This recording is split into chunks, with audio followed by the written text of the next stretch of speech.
We'll see the next 1.3.3 well of death.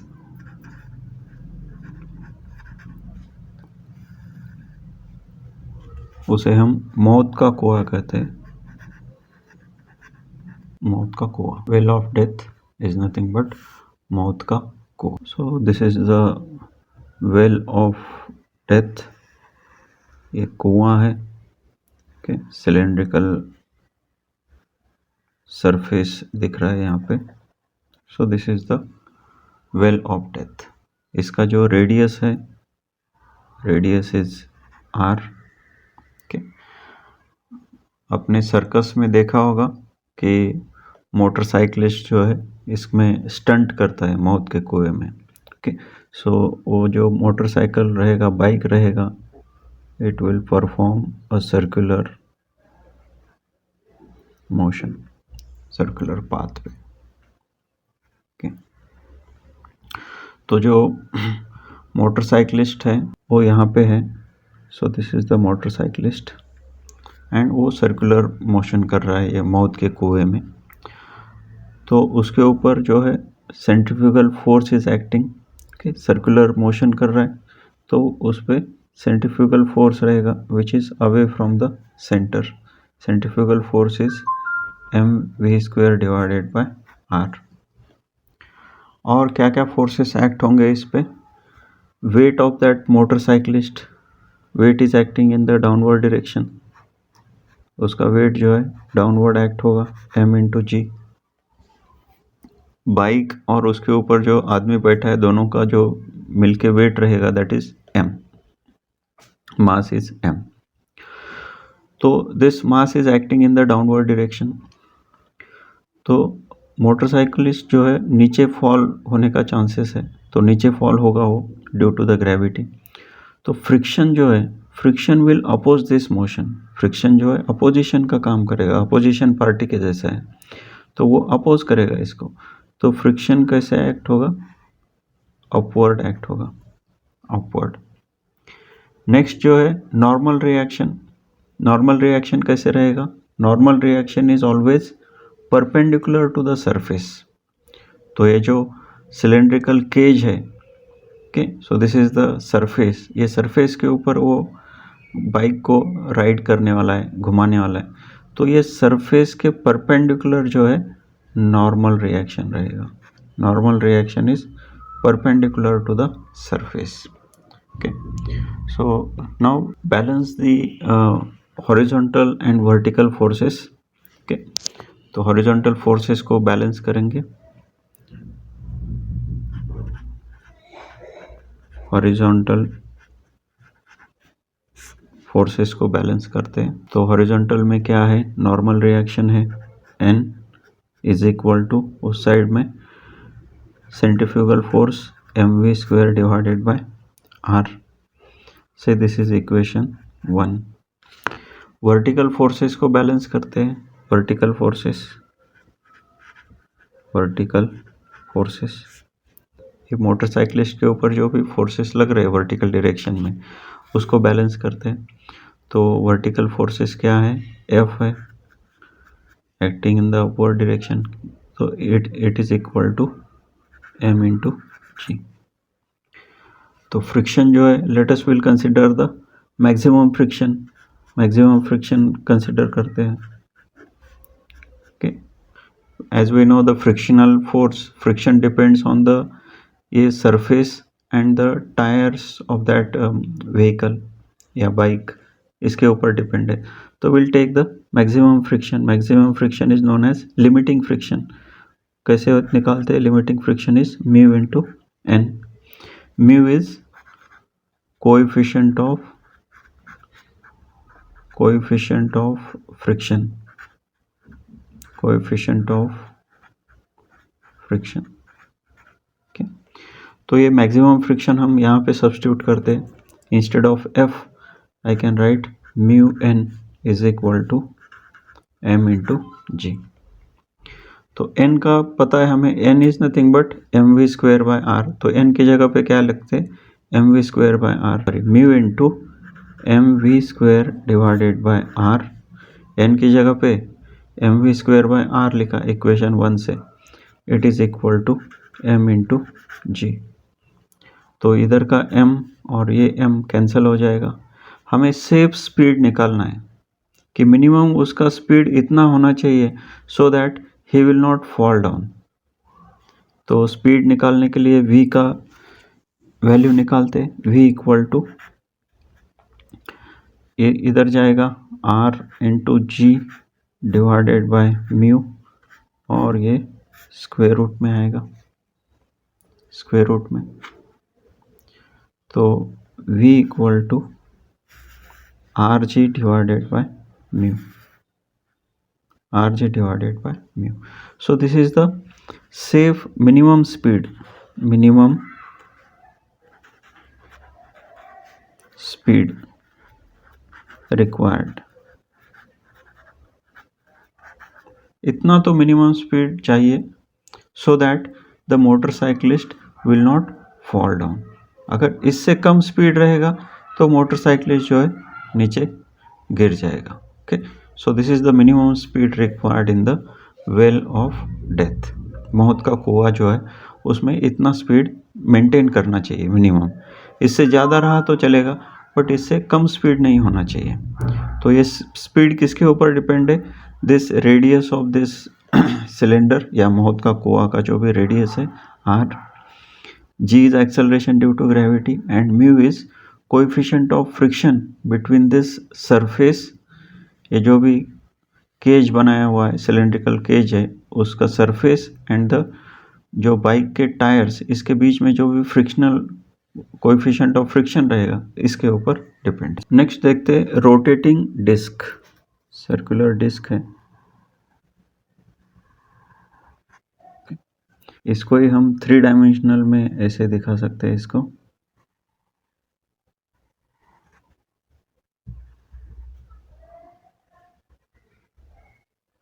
तो ये disc जो है रोटेट हो रहा है। So this is the axis passing through its centre. इसके अबाउट ये डिस्क जो है रोटेट हो रहा है। Omega is the angular velocity. Okay, this is the centre of the disc. और ये डिस्क के ऊपर एक कॉइन रखा हुआ है, कॉइन इज केप्ट। तो सपोज यहाँ पे कॉइन है, कॉइन रखा हुआ है डिस्क के ऊपर at a distance r। Distance जो है ये कॉइन का जो सेंटर से जो डिस्टेंस है, so this distance is r, centre से डिस्टेंस है r। ओके, तो जैसे ये डिस्क रोटेट होगा, disc is rotating about its own axis, जो सेंट्रल एक्सिस है उसके अबाउट डिस्क रोटेट हो रहा है। तो कॉइन वो डिस्क के ऊपर है। जैसे जैसे डिस्क का स्पीड बढ़ेगा, एट अ पर्टिकुलर स्पीड, एक ठराविक स्पीड पे this coin will be thrown out, या ये कॉइन जो है डिस्क से स्लिप हो जाएगा, बाहर गिर जाएगा। तो we want to find out what is that angular velocity. कौन से वेलोसिटी पे ये कॉइन जो है डिस्क से स्लिप होके बाहर गिर जाएगा। So we want to find out what is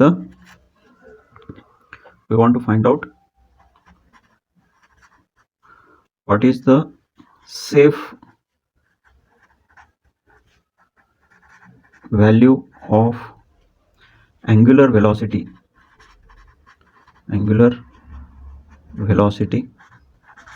omega. Angular velocity जो है ओमेगा है, तो हमें ओमेगा का वैल्यू निकालना है, safe value of omega, angular velocity omega. So that what is the safe value of angular velocity omega, so that the coin will not slip away। हमें angular velocity निकालना है कि मैक्सिमम एंगुलर वेलोसिटी की उस value पे ये coin जो है स्लिप नहीं होगा। okay. तो first will see the what are the different forces acting on this coin. ये जो है कॉइन है,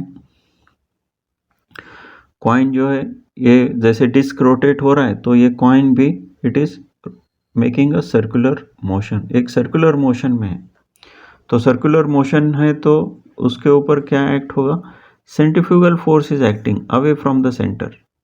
सेंट्रीफ्यूगल फोर्स क्या होगा, एक्ट होगा away from the centre. Centrifugal force is mv² divided by r। Okay, यहाँ पे देखेंगे ये डिस्क में, तो यहाँ पे कॉइन है, डिस्क जैसे रोटेट कर रहा है कॉइन भी उसके साथ रोटेट हो रहा है, तो it is in the circular path. So circular path में है तो इसके ऊपर centrifugal force is acting mv² divided by r। तो ये जो फोर्स है which is away from the centre, तो ये फोर्स को कौन रेजिस्ट करेगा, तो ये फोर्स को रेजिस्ट करेगा फ्रिक्शन, फ्रिक्शनल फोर्स। कॉइन इस साइड में मूव करने का कोशिश करेगा अवे फ्रॉम द सेंटर, और फ्रिक्शन जो है उसको उस साइड में जाने से बचाएगा। फ्रिक्शन जो है सेंटर की तरफ एक्ट होगा। ओके, तो friction force will prevent the motion of this coin. Coin के ऊपर और कौन कौन से फोर्सेस एक्ट होंगे, कॉइन के ऊपर एक्ट होगा weight of the coin. Coin का जो वेट है, so weight is acting in the downward direction m into g. Normal reaction जो है perpendicular to the surface, so this is the normal reaction. Okay, frictional force जो है between the disc का surface and coin का surface, इसके बीच में जो है फ्रिक्शन होगा, and that friction will oppose the motion of this coin. Okay, तो दिस फोर्सेस, जो भी फोर्सेस है उसको बैलेंस करते हैं। तो पहले first will consider the horizontal force. Horizontal force को बैलेंस करते हैं। तो हॉरिजॉन्टल फोर्स में क्या है, फ्रिक्शनल फोर्स है F, फ्रिक्शनल फोर्स, और उस साइड में जो फोर्स एक्ट हो रहा है, या इस साइड में फ्रिक्शनल फोर्स है, उस साइड में centrifugal force mv² by r। But यहाँ पे अभी हमें एंगुलर वेलोसिटी निकालना है, इसलिए हम लोग will use the different equation. ये इक्वेशन यूज़ नहीं करेंगे, और एक इक्वेशन है सेंट्रीफ्यूगल फोर्स का, सेंट्रीफ्यूगल फोर्स जो है और एक इक्वेशन है दैट इज mr ω²। ये सेंट्रीफ्यूगल फोर्स को हम ऐसे भी लिख सकते हैं mr ω²। तो will consider this because we want to find out, हमें क्या फाइंड आउट करना है, एंगुलर वेलोसिटी, तो इसलिए हम इस फॉर्म में इसको लिखते हैं। Then vertical forces, vertical forces देखते हैं। वर्टिकल में क्या है, नॉर्मल रिएक्शन है n, अपवर्ड है, weight of the coin downward. तो यहाँ पे भी फ्रिक्शन है, here also friction is there, friction है यहाँ पे भी। तो फ्रिक्शन का वैल्यू डिपेंड रहेगा कॉइन का सरफेस एंड ये डिस्क का सरफेस, इसके ऊपर डिपेंड है। So will consider the maximum friction या लिमिटिंग फ्रिक्शन। लिमिटिंग फ्रिक्शन क्या होता है, mu into n. Limiting friction is mu into n. तो will substitute in the first equation, equation number 1 में ये वैल्यू रखते हैं, mu into n is equal to mr ω²। what is n, n means mg, n equal to mg। तो mu into n की जगह पे क्या लिखेंगे, m into g is equal to mr ω²। तो इस साइड का m, इस साइड का m कैंसिल हो जाएगा। क्या फाइंड आउट करना है हमें, ओमेगा फाइंड आउट करना है। तो omega square is equal to, ये r इस साइड में आएगा, तो mu into g divided by r। तो इससे हम we can find out the angular velocity, angular velocity omega equal to square root of mu g divided by r। Angular velocity जो है given by mu g divided by r. So this is the maximum possible angular velocity. इससे ज़्यादा अगर angular velocity रहेगा तो coin जो है it will slip away, coin जो है स्लिप हो जाएगा, डिस्क से बाहर गिर जाएगा. Okay, so this is the maximum velocity. इतने वेलोसिटी तक कॉइन जो है डिस्क के ऊपर ही घूमते रहेगा. इससे ज़्यादा वेलोसिटी रहेगा तो it will slip away. Okay, so angular velocity is equal to mu g divided by are.